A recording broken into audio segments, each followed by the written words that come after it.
Hello and welcome once again in our channel that is science with Ashish. Friends, अभी तक हम लोगों ने इफेक्ट्स ऑफ इलेक्ट्रिक करंट इस चैप्टर के वेरी इंपॉर्टेंट टर्मिनोलॉजीज को स्टडी किया। अब इसके आगे एक्चुअल में इलेक्ट्रिक करंट की मदद से कौन से इफेक्ट्स प्रोड्यूस हो सकते हैं या फिर इलेक्ट्रिकल एनर्जी किस तरीके से हमको अलग अलग फील्ड में बेनिफिशियल रहेंगी, उससे क्या चीज़ बनाई जा सकते हैं, इस टॉपिक के ऊपर हम अभी आने वाले हैं। लेकिन उसके पहले इन अ वेरी शॉर्ट व्यू हम 9th स्टैंडर्ड में जाएंगे या फिर लोअर क्लास में जाएंगे, जहां पर एक छोटी सी चीज हमने स्टडी की थी। That was what? एनर्जी। आपको याद आ रहा होगा, हमने law of conservation of energy पढ़ा था। Energy can neither be created nor be destroyed, it can be converted from one form to another form. याद है, it can be converted from one form to another form. तो यही चीज आपके पास में यहां पर काम आने वाली है। पहले तो हम लोग नेचुरली देखिए कुछ इंपॉर्टेंट फॉर्म्स ऑफ एनर्जी हमारे पास में, जैसे कि होती है heat energy, light energy and sound energy. इसके अलावा हमारे पास में होती है chemical energy, wind energy, tidal या फिर tide energy, like other form of energy जो कि हम लोग अभी पढ़ ही रहे, दैट इज इलेक्ट्रिकल एनर्जी। हमारे पास में और एक होती है मैकेनिकल एनर्जी। तो ये सभी चीजें कब होती है? जब वर्क डन होता है। जब क्या होता है? वर्क डन होता है। जब कोई काम होता है तभी हम लोग कंसीडर करते हैं कि वहां पर एनर्जी लगी होंगी, because energy is the capacity to do work, है ना। कोई भी काम करने के लिए हमको क्या लगती है? हमें लगती है एनर्जी। सो वर्क डन बोलेंगे या फिर एनर्जी बोलेंगे, बोथ आर मोर और लेस सेम। जितना काम करना है उतनी एनर्जी लगेगी और जितनी एनर्जी है उतना ही क्या होगा? काम होगा। चलिए, इतनी बात अगर आपको समझ में आ गई है तो देखिए हमने यहाँ पे कुछ चीज़ें जो एनलिस्ट की है, उसमें heat, light, sound, chemical, wind, tide, electric, mechanical energy की हमने बात की है। मैकेनिकल एनर्जी मतलब कोई भी चीज़ अगर मोशन करती है, जैसे कि फैन अगर घूम रहा है तो फैन को घूमने में जो एनर्जी है उसकी हम लोग बात करेंगे, तो वो हो जाएंगी कौन सी? Mechanical energy. मोशन जहां पर भी हो जाता है, मैं मूव कर रहा हूं यहां पर, राइट, मैं यहां पे मूव कर रहा हूं। सपोज ये केन मैंने हाथ में ले लिया और इसको अगर मैं इस तरीके से घुमा रहा हूं तो ये भी क्या हो जाएंगी? मैकेनिकल एनर्जी हो जाएंगी। चलिए, बात समझ में आ गई आप लोग के। अब आपको पता है कि सिर्फ इलेक्ट्रिसिटी के मदद से, with the help of only electricity और with the help of only electrical energy, हम अपने घर पे कौन कौन से अप्लायंसेस चला सकते हैं? हम चलाते हैं फैन, कूलर, एसी, राइट। हम चलाते हैं मिक्सर, ग्राइंडर, हम चलाते हैं लाइट, हम चलाते हैं से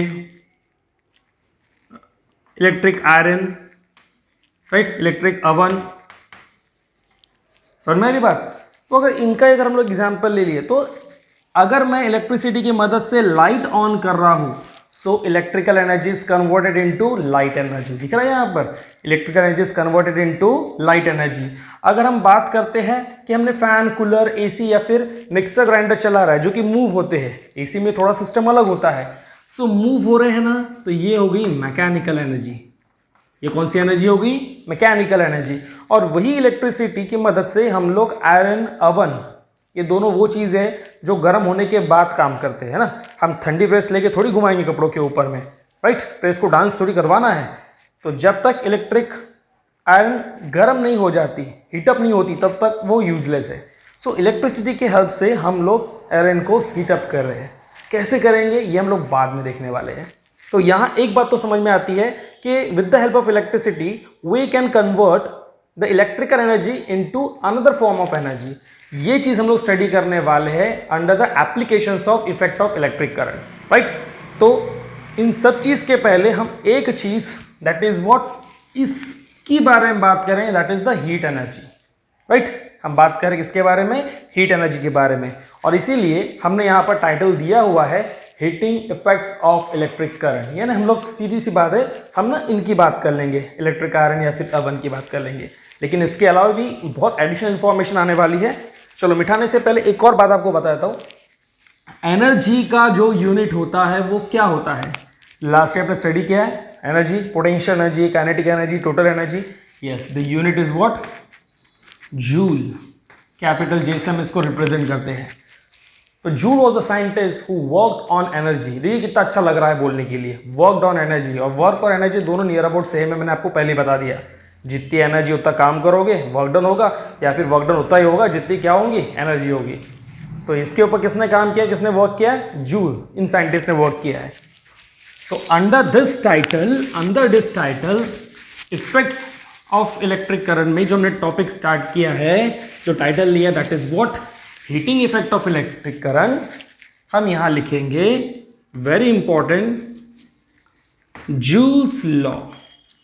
कौन सी चीज है यहां पर, जूल्स लॉ। हम इसको कोट कर लेंगे बॉक्स में, बहुत इंपॉर्टेंट है, इसके ऊपर में छोटे बड़े क्वेश्चंस आते रहते हैं। ठीक है, अब बहुत साधारण तरीके से सिंपल वे में हम इसको स्टडी करेंगे। राइट भैया, मान लेते कि हमारे पास में ये कंडक्टर है।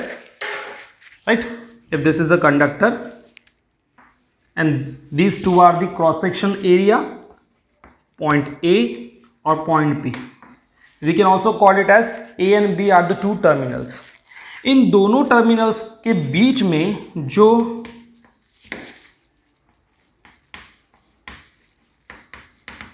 पोटेंशियल डिफरेंस अप्लाई किया गया वो किया गया V, ब्रैकेट में डाल देते इसको। पोटेंशियल डिफरेंस क्या दिया गया है, V, इन दोनों के बीच में। पोटेंशियल डिफरेंस देने की वजह से यहां से लेकर यहां तक क्या हुआ, चार्ज ट्रांसफर हुआ, इजंट इट। और अगर चार्ज ट्रांसफर हुआ है तो वहां पर क्या हुआ होगा, वर्क डन हुआ होगा, that is what W। Q is what, charge, है ना, वर्क डन हुआ होगा अगर चार्ज इस पॉइंट से लेकर इस पॉइंट तक गया होगा। तो इतनी बात समझ में आ गई। और यहां से लेकर यहां तक को चार्ज जाने के लिए लगा है कुछ time, that is what T, that is what T। चलिए, ये बातें हमारे पास में ऑलरेडी से अवेलेबल है। अब वी नो, हमारे पास में एक रिलेशन था, that is V is equals to what, W upon Q। याद है आपको, potential difference is equals to work done for moving charge from one point to another point. यहां से लेकर यहां तक चार्ज को अगर भेजना है तो उसके लिए जो वर्क डन लगेगा, that total is called as what, potential difference. ये फॉर्मूला हमारे पास में था। अब हम इसको रीअरेंज करते हैं बाय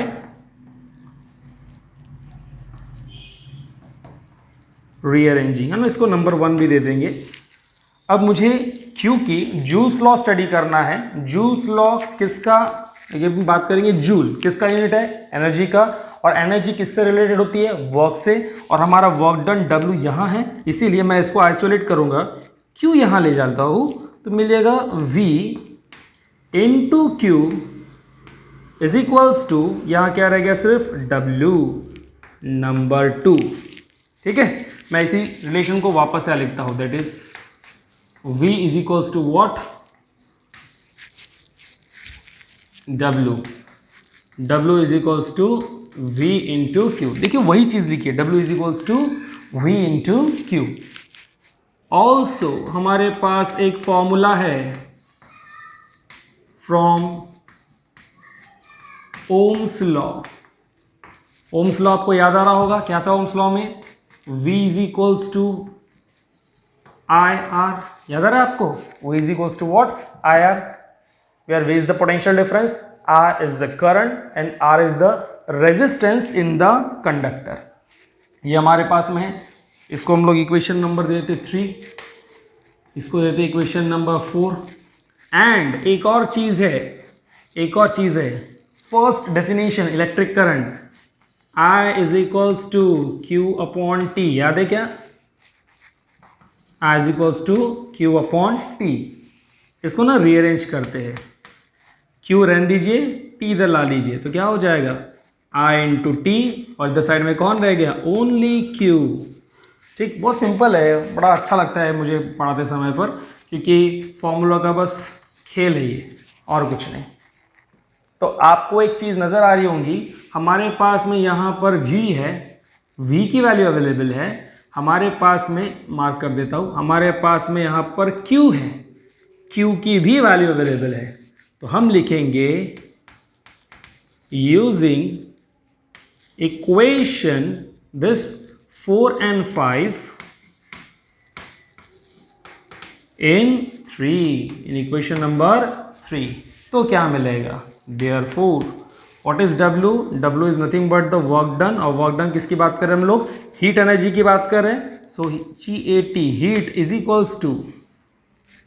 इक्वल्स टू क्या है भैया हमारे पास में? In the place of E what we will write here? IR into in place of Q की जगह हम क्या लिखेंगे? IT। so what we are having here? I into I, it becomes I square R into T RT। so this is the amount of work done for producing the heat। ये सारी चीज जो है इसका यूनिट क्या रहेगा? Joule. इसका unit क्या हो जाएगा? Joule. so this is the important formula।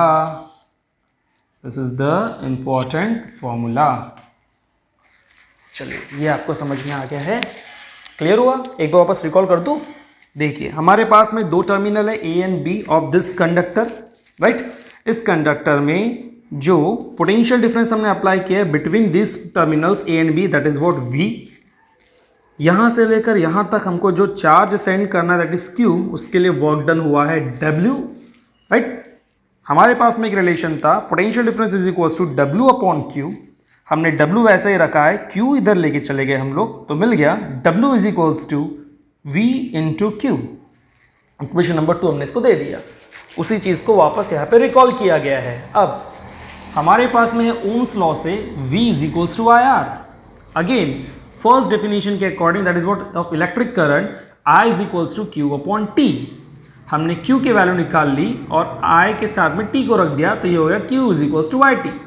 अब V की वैल्यू है, राइट, V की वैल्यू है और इस Q की भी वैल्यू है, दोनों की वैल्यू हमने पुट कर दी, तो हमको यहाँ पर मिला in place of V IR, in place of Q IT। और ये क्योंकि हमारे पास में W वर्क डन था हीट प्रोड्यूस करने के लिए, हमने यहाँ पे लिख दिया हीट एनर्जी, तो heat is equals to I square RT और unit is what? Joule. Clear? Heat को एक्सप्रेस करने के लिए एक और यूनिट है, कितना अमाउंट ऑफ एनर्जी प्रोड्यूस करता है, तो वो एनर्जी कैलकुलेट की जाती इन कैलोरीज। जब आप चिप्स या वेपर्स वगैरह खाते हो ना, तो वो रैपर के पीछे में एक बॉक्स बना होता है, अगर आप ठीक से कभी देखे होंगे तो यहाँ पर होता है इंग्रेडिएंट्स या फिर कंटेंट, और यहाँ पे होती है एनर्जी, यहाँ लिखी रहती है एनर्जी, और यहाँ पे सपोज लिखा था कार्बोहाइड्रेट, और कार्बोहाइड्रेट के सामने लिखी रहती है 40 KCl। What do mean by KCl? Kilo calories, CAL kilo calories. Calories को शॉर्ट में लिखा जाता है CAL कैलोरी। तो 40 किलो कैलोरीज मिल रही है अगर आप उतना फूड उस पैकेट के अंदर का अगर खाते हो तो। सेम विथ प्रोटीन फैट्स, इसका भी यूनिट विद देयर वैल्यू दी हुई रहती है। कभी आप ट्राई कीजिए, पर ज़्यादा बाहर का मत खाइए, जो हेल्दी है वही खाइए। तो unit of heat is what? Calories. ये तो हमारे पास में हीट एनर्जी हो गई है, मैं यहाँ लिख देता हूँ, इसे इरेज कर देता हूँ, heat energy. Now unit is heat what? Calories. ये हमारे पास में हीट का यूनिट होता है, राइट। हीट एनर्जी का है जूल, यहाँ पर भी एनर्जी लिखना चाहिए, तो ठीक है आप समझ जाओगे। और सिर्फ हीट का यूनिट क्या होता है? कैलोरीज। पर कैलोरीज के लिए हमारे पास में कन्वर्जन है, जैसे कि आपको पता है कि 1000 मीटर इज इक्वल्स टू होता है 1 किलोमीटर, है ना, ये कन्वर्जन हमको पता है। 1000 meters is equals to what? 1 kilometer. Likewise 4.18 joule is equals to 1 calorie. 4.18 joule मिला कितनी कैलोरी हो जाती है? 1 कैलोरी हो जाती है, ये आपको पता है। अब in place of this what we will make, इस जूल को रहने दीजिए, ये 4.18 को कैलोरीज के नीचे ला लीजिए, then joule is equals to क्या हो जाएगा? कैलोरी 1 लिखा नहीं लिखा एक ही बात है, कैलोरीज अपॉन ये कितना हो जाएगा? 4.18। Isn't it? देयरफॉर आपकी जो हीट एनर्जी है दैट इज व्हाट? H। इसके सामने क्या था हमारे पास में? I square RT and in place of joule, joule की जगह हम लोग क्या लिखेंगे, कैलोरीज अपॉन 4.18। तो ये हो जाएगा हमारे पास में heat energy in form of calories. ठीक है, तो काफ़ी सिंपल सा है कन्वर्जन, ये आपको समझ में आ गया है। तो इसके ऊपर से अब हम देंगे जूल्स लॉ, और काफ़ी सिंपल है। देखिए यही चीज़ जो है ना, मैं इधर लिख लेता हूँ, H is equals to I²RT। ठीक, ये चीज़ हमने यहाँ पर लिख दी है, और देखो कितना सिंपल होता है, दिख रहा है क्या, I²RT। देखिए joules law states that, joules law states that क्या बोलता है, यहां से चालू करेंगे, heat H generated in a conductor, heat H, symbol क्या का H, generate in the conductor, जिस कंडक्टर का रेजिस्टेंस क्या है R, ऑफ रेजिस्टेंस R। ठीक है, और उसको हमने करंट कितना सप्लाई किया है I, with current I, with current I, और टाइम कितना लगा इसको, time and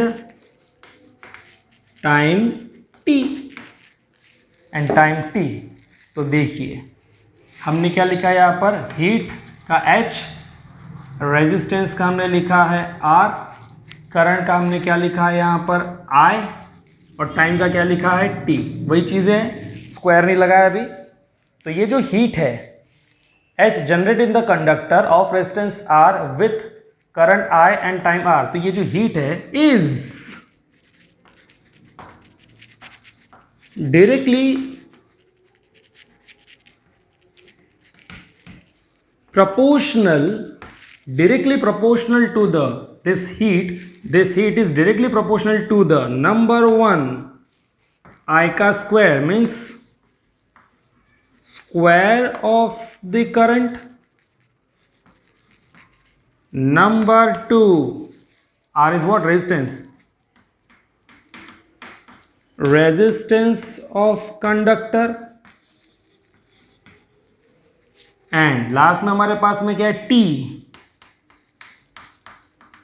time required to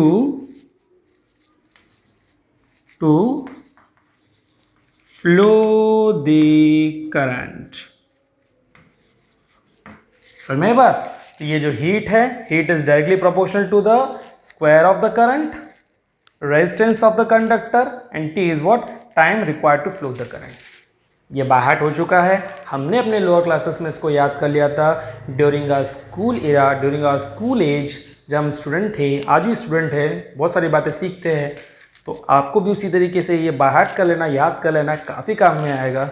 बड़े बड़े जब इंटरव्यूज़ होते हैं इंजीनियरिंग के, मेडिकल के, या फिर किसी जॉब के लिए, हमें लगता है कि बहुत बड़े बड़े सवाल पूछेंगे, लेकिन वो ऐसे भी सवाल पूछ लेते हैं क्योंकि यही सवाल बड़ा है। अगर यही नहीं आता है तो बच्चे ने क्या इंजीनियरिंग किया होगा, या फिर बच्चे ने क्या मेडिकल सीखा होगा, कैसे डॉक्टर बनेगा, कैसे बाकी अदर फील्ड्स में जाएगा। सो ध्यान में रखिए, समझ गया आपको, ओके। अब ऑल्सो यूजिंग ओम्स लॉ, अब देखिए भैया, हम थोड़ा सा यहाँ पर इस फॉर्मूले के साथ खिलवाड़ करेंगे और इसमें थोड़ा सा कन्वर्जन लाएंगे बड़े तरीके से। ओम्स लॉ हमारे पास में क्या है, V is equals to I R है, ये तो पता है, यही लिखा हुआ है, देखिए। और अगर इसी I को रहने दूँ, R नीचे ला लूँ, तो ये हो जाएगा I is equals to R upon V, है ना। ये R के नीचे मैंने ला लिया V, ये गलत हो गया, आई एम सॉरी। ये I नीचे आ जाएगा तो you will get V upon R, है ना। फिर उसके बाद में नेक्स्ट हमारे पास में अगर मैं R को रखता हूँ, so R is equals to V upon I। ये तो मानते हो कि बात समझ में आ गई। V is equals to Y R, I रखा, R नीचे ला लिया, फिर यहाँ पर हम लोग ने क्या किया है, R रखा है और I नीचे ला लिया V के। तो ये की फॉर्मूला है और हमारे पास यहाँ पे था H is equals to I square RT। ठीक, इस फॉर्मूले को हम लोग ना कुछ खास तरीके से मॉडिफाई करेंगे। तो H इज इक्वल्स टू, आपके पास में I है, I इज इक्वल्स टू क्या है, V अपॉन R। तो इन द प्लेस ऑफ I मैं यहाँ पे लिख दूंगा V अपॉन R। I का स्क्वायर है तो यहाँ पर भी हो जाएगा स्क्वायर, और फिर बाहर में क्या है यार, R and T is equals to V का स्क्वायर V स्क्वायर, R का square means R into R, numerator में एक R है into T, 1 R will get cancel.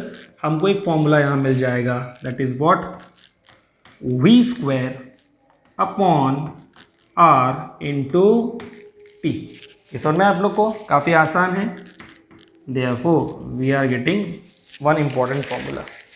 इसको हम लोग बॉक्स में डाल देते हैं। हमारी आदत है कि हम इम्पॉर्टेंट चीज़ को कोट कर देते हैं, कोट कर दिया। Again we are having H is equals to I square RT। अब हम लोग ना इसकी वैल्यू डालेंगे R की। कहाँ है आपके पास में R? R है, क्या है, V upon I। So I square in place of R हमने क्या लिखेंगे यहाँ पे, R के जगह V upon I, V upon I into T। ठीक है, यहाँ पर हमारे पास में I स्क्वायर था इसलिए हमने इसके वैल्यू का भी स्क्वायर कर दिया था। या स्क्वायर नहीं है, 1I from here and 1I from here will get cancer. Square था I का, तो अब यहाँ पर सिर्फ एक ही बच जाएगा, दैट इज व्हाट, I, ऊपर में हमारे पास में V है इंटू व्हाट, T। तो ये हमारे पास में अनदर वैल्यू आ गई और फॉर्मूला बन गया। The unit will be same, joule and joule, right. यहाँ पर भी क्या है, जूल। तो इस तरीके से हम लोग फॉर्मूला को मॉडिफाई कर सकते हैं by using such different formula और से Ohm's law. So this is all about the heating effect of electric current with Joule's law. In next video lecture, we will study applications of heating effect of electric current. लेकिन ये मत भूलिए, ठीक है। मिलते हैं नेक्स्ट वीडियो लेक्चर में। Take care, thank you.